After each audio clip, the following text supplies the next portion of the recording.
O Supremo Tribunal Federal decidiu hoje que a correção monetária de dívidas do Estado deve ser feita pelo Índice de Preço ao Consumidor Amplo Especial e não pela taxa referencial. Ainda na sessão, o Supremo deu as boas-vindas ao novo Procurador-Geral da República. A repórter Carla Lucena acompanhou e tem os detalhes para a gente. Oi, Carla. Boa noite. Oi, William, boa noite para você, boa noite a todos que nos acompanham no Jornal da Justiça, e foi exatamente isso. Essa então foi a primeira sessão com a participação do novo Procurador-Geral da República, Augusto Aras, ele que tomou posse na PGR ontem e vai comandar o Ministério Público Federal aí pelos próximos 2 anos. E hoje então, antes do início dos julgamentos, o presidente do Supremo, o ministro Dias Toffoli, fez um discurso de boa-vinda, destacou o perfil do novo procurador como conciliador e também aberto ao diálogo, e ainda ressaltou a importância do trabalho feito pelo Ministério Público Federal em todo o país, principalmente aí no combate à corrupção, um tipo de crime que, segundo o ministro Dias Toffoli, não é mais tolerado pela sociedade brasileira. Vamos ver. Tais instituições têm existência e trajetória autônomas em relação às trajetórias individuais das pessoas que as compõem ou compuseram. As pessoas passam, as instituições permanecem. Portanto, condutas individuais desviantes não têm e não terão o condão de macular a dignidade e a grandeza de qualquer dessas instituições. Tampouco nos desviarão do caminho de contínuo fortalecimento da institucionalidade em detrimento da pessoalidade.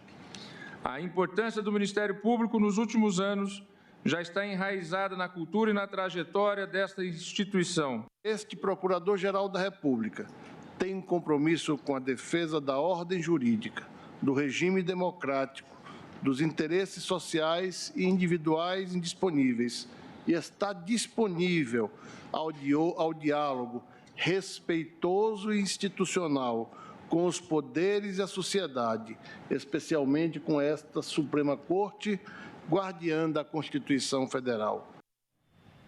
Bom, e já no primeiro julgamento hoje da sessão plenária, os ministros mantiveram o índice de preço ao consumidor amplo e especial, IPCAE, como índice que deve ser utilizado na correção monetária de dívidas da União, dos estados e dos municípios, dívidas essas com os contribuintes. Esse índice ele já tinha sido confirmado pelo Supremo em decisão em 2015 e agora os ministros julgavam 4 embargos de declaração que pediam que esse índice valesse a partir dessa decisão de 2015 e não a partir de 2009, mas prevaleceu aqui no plenário do STF que não havia essa possibilidade de modular os efeitos, de definir então que esse índice valeria a partir de 2015 e permanece então o IPCAE como o índice de correção monetária dessas dívidas a partir dos processos de 2009. Vamos acompanhar a reportagem.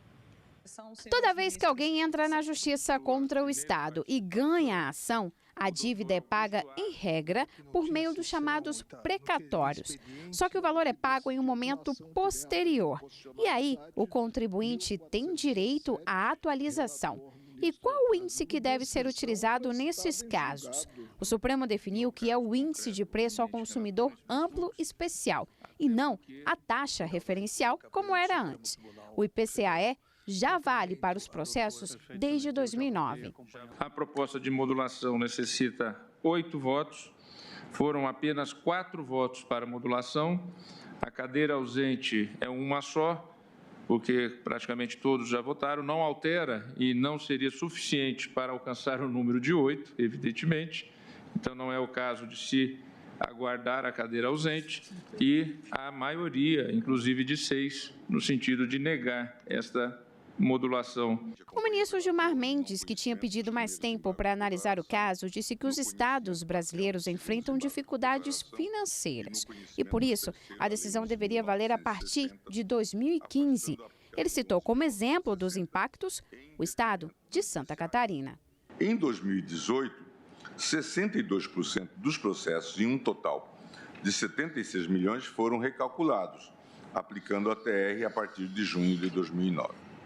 Portanto, apenas em relação ao ano de 2018, a repercussão econômica entre a aplicação do IPCAE e a TR alcança valor de 76 milhões, tão somente no que se refere ao estado catarinense. A sociedade espera que o Supremo esteja à altura dos tempos atuais, dando resposta nos casos submetidos à apreciação ao enfrentamento do déficit fiscal. Quem também acompanhou a sessão foi a consultora da TV Justiça, Karina Zucolotto. Oi, Karina. Olá, boa noite. William, boa noite. Depois do intervalo, havia vários julgamentos em listas, mas teve uma ação que estava pautada inicialmente para se iniciar ontem e começou apenas hoje, né? Exatamente, uma ação, um referendo numa medida cautelar em ação direta de inconstitucionalidade da relatoria do ministro Gilmar Mendes.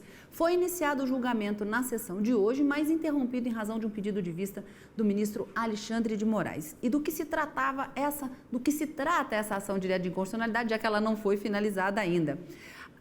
O Partido Socialista Brasileiro questiona dispositivos de 3 resoluções do Tribunal Superior Eleitoral que se refere à suspensão de registro de órgãos partidários estaduais e municipais que tiveram por decisão judicial reconhecida como se eles não tivessem prestado contas.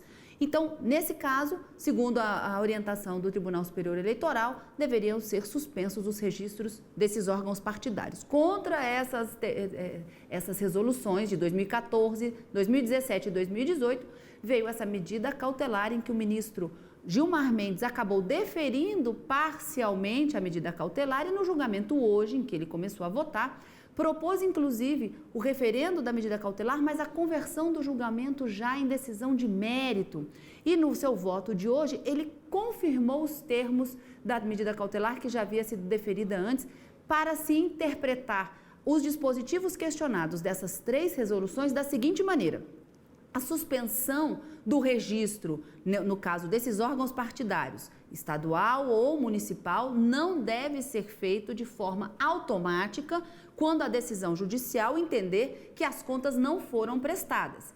Isso somente poderá acontecer depois de uma decisão judicial já transitada em julgado, aquela decisão da qual não cabe mais recurso, e quando ela for proferida em um procedimento específico de suspensão de registro nos termos da lei dos partidos políticos.